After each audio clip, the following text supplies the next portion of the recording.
In an auditorium seats are arranged in row and columns. Class 10th mathematics का ये problem quadratic equation से है, जहां पे आपको बोला जा रहा है कि एक ऑडिटोरियम के अंदर कुछ सीट्स हैं जिनको अरेंज किया गया है रो एंड कॉलम्स में।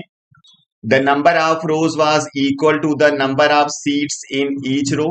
When the number of rows was doubled and the number of seats in each row was reduces by 10, the total number of seats increased by 300. Then find number of rows in original arrangement and number of seats in auditorium after rearrangement. तो यहाँ पे दो अलग अलग condition दी गई है, जिसमें पहला कंडीशन यहाँ पे है कि जो नंबर ऑफ रोज हैं और number of seats in each row वो सेम है। फिर दूसरी कंडीशन में कह रहा है कि अगर नंबर ऑफ रोज को आप डबल कर देते हो और नंबर ऑफ सीट्स हर रो के अंदर अगर आप 10 कम कर देते हो, जो टोटल सीट्स होगा वो 300 इंक्रीज हो जाएगा। तो आपको बताना है यहाँ पे सबसे पहले नंबर ऑफ रोज कितने थे ओरिजिनल अरेंजमेंट के अंदर, और उसके बाद नंबर ऑफ सीट्स यहाँ पे कुल कितने होंगे जब आपने अरेंजमेंट कर दिया होगा। ठीक है, तो चलो यहाँ पे हिसाब है नंबर ऑफ रोज और सीट्स का। तो पहले इन दोनों को हम लोग एज्यूम करेंगे। तो यहाँ पे लिखेंगे हम लोग let number of rows be x, so number of seats in each row, इसको भी हम लोग x लिखेंगे क्योंकि पहली कंडीशन में बोला हुआ है कि दोनों सेम है। तो टोटल सीट्स कितनी आ जाएगी यहां से, total seats number of rows multiply number of seat in each row करना पड़ेगा, यानी कि ये आ जाएगा एक्स स्क्वायर।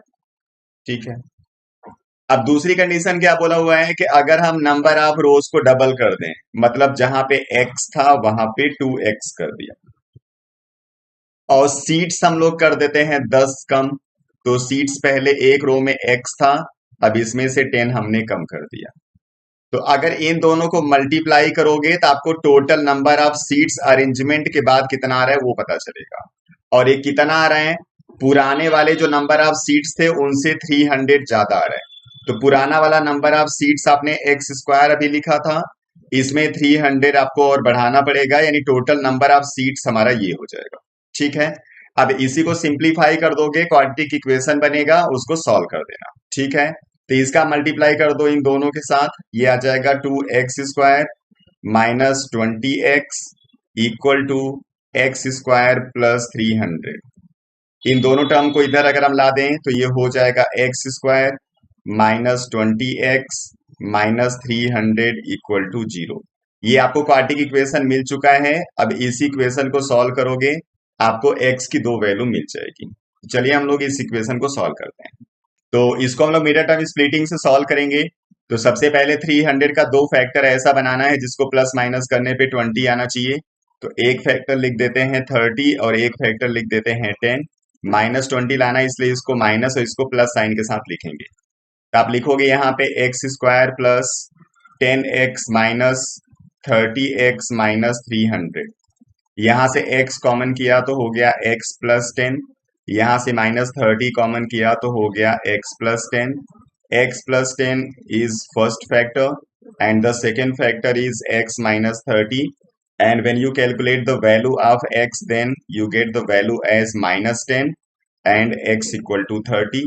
अब ये जो x है वो नंबर ऑफ सीट्स है या नंबर ऑफ रोज है, और ये नंबर ऑफ रोज या नंबर ऑफ सीट्स कभी भी नेगेटिव हो नहीं सकता, इसलिए ये वाला रिजल्ट हम लोग यूज नहीं करेंगे।